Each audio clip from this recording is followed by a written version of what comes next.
Welcome, everyone, once again to Body Mastery with Stan. And today we are going to talk about the symphony. No, we're not going to Broadway or anything of that nature. Stan, tell us a little bit about what we mean by symphony and how it's relating to us today. Well, our body's making music all the time, and I want to correlate our body as to a symphony, an orchestra, and that when we look at the body, if there's something that's out of line, so if you go to a concert and let's say the strings are not playing, and it's just the cellos or it's just the horns they're playing, you're going, there's something missing. Well, this is what happens in our body when we're not in alignment. And alignment is not just about, you only notice it when you've got that back pain or when you've got that shoulder pain. Alignment has so much to do with what's going on in our gut and the emotions that we feel and the emotions that we communicate vocally and internally, so externally and internally. And it is really based upon the foundation, which is the posture of the body. So when our body's not in alignment, when it's not straight, and it's not just sitting up straight, but that helps, but it's getting it into a position where it is operating at its ultimate and optimal level. And that's by getting the body into alignment and making sure that the muscle constriction isn't causing our shoulders to round. So, you talked before we started this episode about the young people that you're working with and how you find them in these sessions where they're kind of constricted. Their shoulders are kind of hunched over. They've allowed an external event, whatever that event is, to control what's happening on the inside. And the thing about it is that when our body is constricted like that, it restricts our organs, how they process food, how our digestive system works, how the chemicals get released from our brain to our gut and from our gut to our brain. Yes, that's the thing. If our posture is out of alignment, then our gut is also constricted. Our kidneys, our organs are constricted. And it's not just a rounding of the shoulders. It's not just a hunching of the back or even a spinal disparity like scoliosis, which can be corrected, by the way. It is all through alignment. When that happens, now other parts of the body are having to work a little bit harder. And what that does is that limits the amount of neuroconnections, the chemicals being sent, serotonin being formed in the gut. Most of it is formed I think is 80% of serotonin is formed in the gut. So if your gut health isn't correct or optimal, and one of those things can be because you're hunched over and you're all tied up, well, now our brain can't operate at its ultimate level.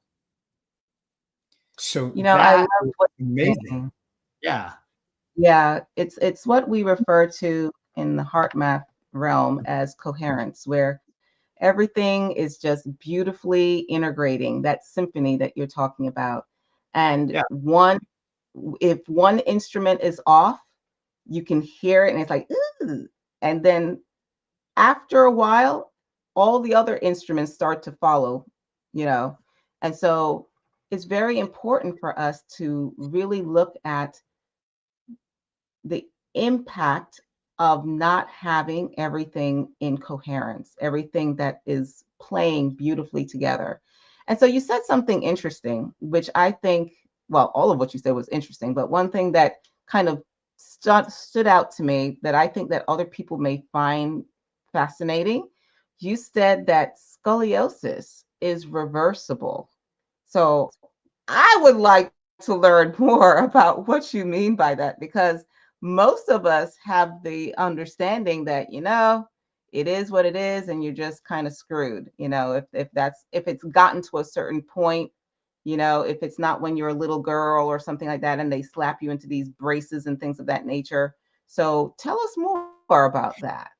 Okay, say that last part again because it broke up a little bit. What was the key element that you were looking for?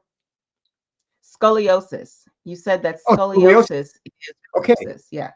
So scoliosis, a major cause of scoliosis is because one part of our body is tightening up, and the other part is making a compensation for it. So it's allowing one side of the body to lengthen and another side of the body to tighten up.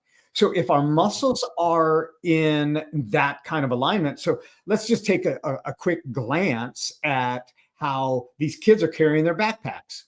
They're carrying them on one shoulder. They're leaning over on one shoulder. Now, if you favor one side or the other, guess what? Your body has this memory. It's kind of like a rubber band. If you stretch it out 6 or 7 times, it won't go back to its original shape. So if you can start with a rubber band this small and you stretch it out like way out here beyond your shoulders and bring it back, and you do that 6 or 7 times, it will not be that small again. It will be elongated. Now, if you were to put that into like a spindle and just pull on one side, that part of the elastic would give more than the rest of the rubber band. So what it's going to do is it's going to elongate that. It's going to put that out of proportion. And you may have this rubber band that's really tight around this corner, and then it's kind of sloppy right here. Well, this is what happens in our body. So if we get into alignment by engaging the body bilaterally, that means working both sides and multiple areas of the body, we can actually counter correct without surgery scoliosis. And I've done this hundreds of times with people, and I've had moms call me with young children saying that they went to a doctor and they said, you know, they got scoliosis and more than likely we're going to have to fuse their spine. At 13 years old, you're telling a mom, or 12 years old, that they're going to have spinal fusion, and that's the option. So my idea is, number one, challenge the narrative, and let's look at the body as a whole, and what is it that you're bringing into the element to get the experience that you're getting. And if you change the position of the body, you will change the condition of the experience of the outcome. Now, let me break that down really simple. So if I prepare my body to go run a triathlon, I don't show up the day before and say, you know, we probably ought to do some calisthenics. I'm not going to have a very good result. I'm actually probably going to cause damage. I'm going to get shin splints. I'm going to get a backache. I'm probably going to get a headache because I'm not drinking enough. And what I'm going to say is, you know, triathlons, they're terrible for the body. They put you in pain. It's not worth it. Well, it's the same thing that we do with the body, and we have this experience. And let's just say scoliosis. If somebody is listening to this and they have scoliosis that's been attached to them, I say, let's look at the entire makeup. Okay. It's not just one element.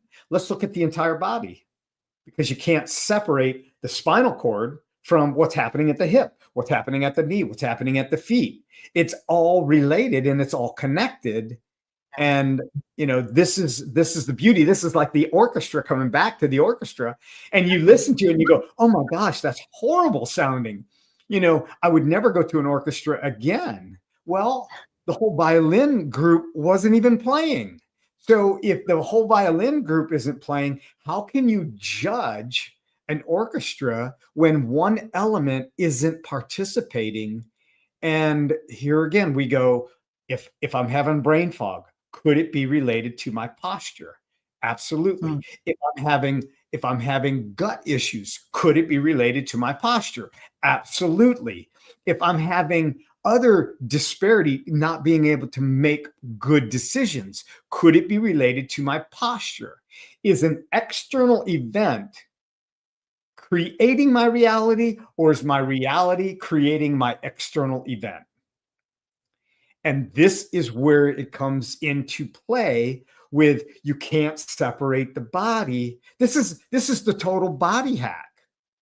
Okay. So I mean, look at people who are happier on an overall experience. Their shoulders are back. They're able to Yeah. walk without pain. They're able to think without brain fog. But now you take somebody that is a little bit more on the undesirable experience. Let's look at what their shoulders are. Are they shallow breathing? Yes. Are their shoulders round? Is their back arched? Are their hips tilted? Are they walking with flexion in their knees? Are they taking really short steps? And short steps are an indication of a balance not happening in the body. And if your balance isn't in order, nothing else is in order. If you can't stand on your one foot and bring your other foot up and hold that for 30 seconds, that is a quick indicator that you're out of balance. Where are you out of balance? Let's find out.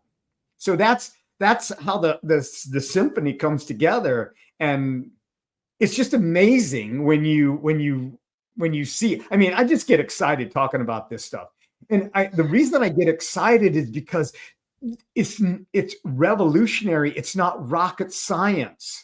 So let's solve the problem instead of exacerbating the questions and get the results overall. I mean, brain, gut, everything. It just works that simple. How's that sound? I love it. I love how you brought it back home into that connection and that realization of the importance that when something is out of alignment, to understand that it impacts everything. It's not isolated to that one area. And I think that is the danger of when we approach something like scoliosis and we say, you know what? You'll have to live with it frozen in that location, not realizing the implications that it's not just about that, say, curvature of the shoulders, that curvature of the shoulders affects everything else in someone's posture all the way from head to toe. And it impacts all the other areas of someone's physiology, the breathing, the digestion, the nervous system, the immune system, and it also affects everyone on a physical, mental, emotional, spiritual, because you're showing also the impact that, if you're breathing shallow, how is that going to impact your cognition? Or your mental capability, or your ability for executive planning? How is that going to affect your emotions?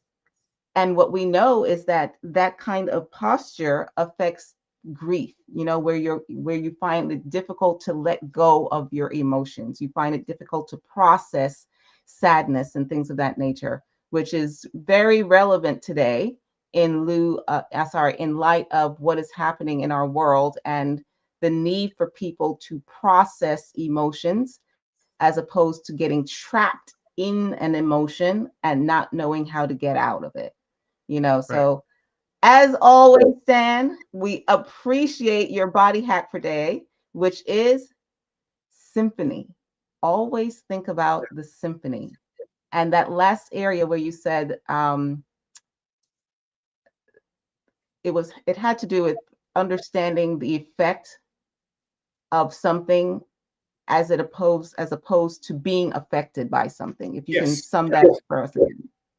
Yeah. So the thing I want to stress is that we have a personality, and in that personality, it can be determined by one of two things. It could be created by the external events that are happening outside of me, or is a personality created by my reality? So what is my reality?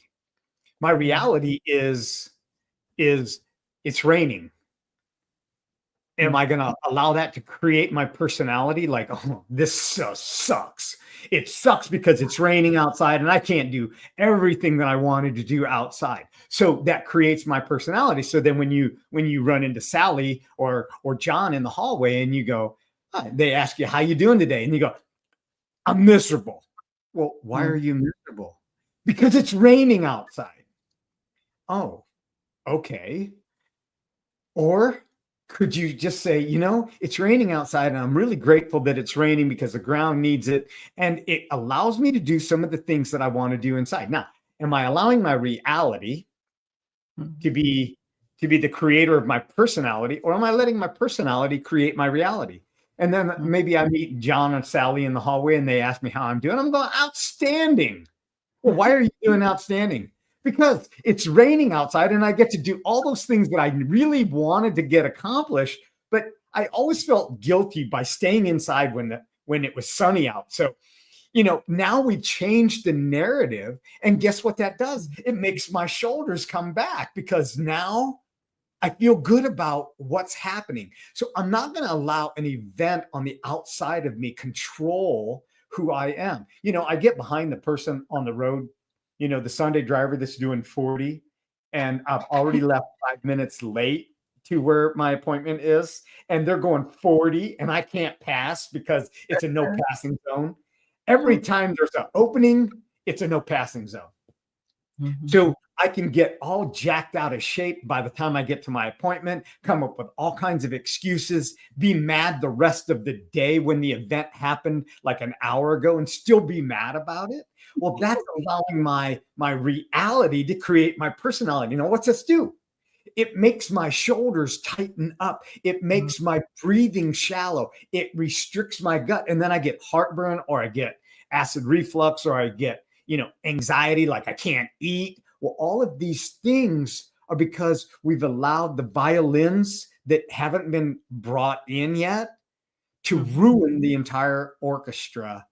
And, this is something that I really want to stress is, and here's the thing, Dr. Michelle, as we come close to this period of time where we enter in a new year and everybody is going, oh my gosh, I can't wait till January 1st so I can make my New Year's resolution so I can break it by day 4. January 4th, I've already forgot it. I bought the gym membership, December 30th, because they're not open on the 31st because it's, New Year's Eve, but I bought it before the end of the year because they were running all these specials. I'm going to hit the gym. Well, here's my other thought. Before you go and buy your gym membership that you may or may not use, why don't you schedule a discovery call with Dr. Michelle or myself and quit talking about it and do something about it and make it a now resolution, not a New Year's resolution, because without help, it can't be done. Okay, let me stress that. I'm a coach. I'm a high-end coach, and Dr. Michelle is a doctor in nutrition, and she knows her stuff, and she couldn't do it by herself. I couldn't do this by myself. We have coaches that coach us to help us what we can't see so that we can bring better, more impactful information, but not just for information purposes, but for transformation. And, it's so difficult to read the label when you're on the inside of the jar. It is absolutely impossible to read the label when you're on the inside of the jar. And so it is taking a 30-minute call, and it's complimentary. I mean, what's the worst we can say is, no, we can't help you. You're just stuck. Screwed. I wasn't going to say that, but but that's the idea. So, if you won't say that, trust me, we won't say that. If you've got a diagnosis and you don't like it, then get another view of it. Okay. There are times when I go to a meal and I don't like what's being served. And I go, okay, what else is there? And why don't we do this with our body? Why don't we do this with our integrative health and also our posture health? Exactly. Okay. Don't just take the diagnosis as that's the only option. Schedule a call. It's complimentary and it costs you nothing. You have nothing to lose and everything to gain. That's it.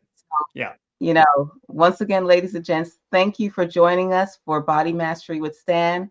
And remember the symphony. Are Yes, you hearing a symphony or are you hearing chaos? You know, and think about that as you move forward. Today is the beginning or the possible beginning of your new year. that's right. Peace and blessings.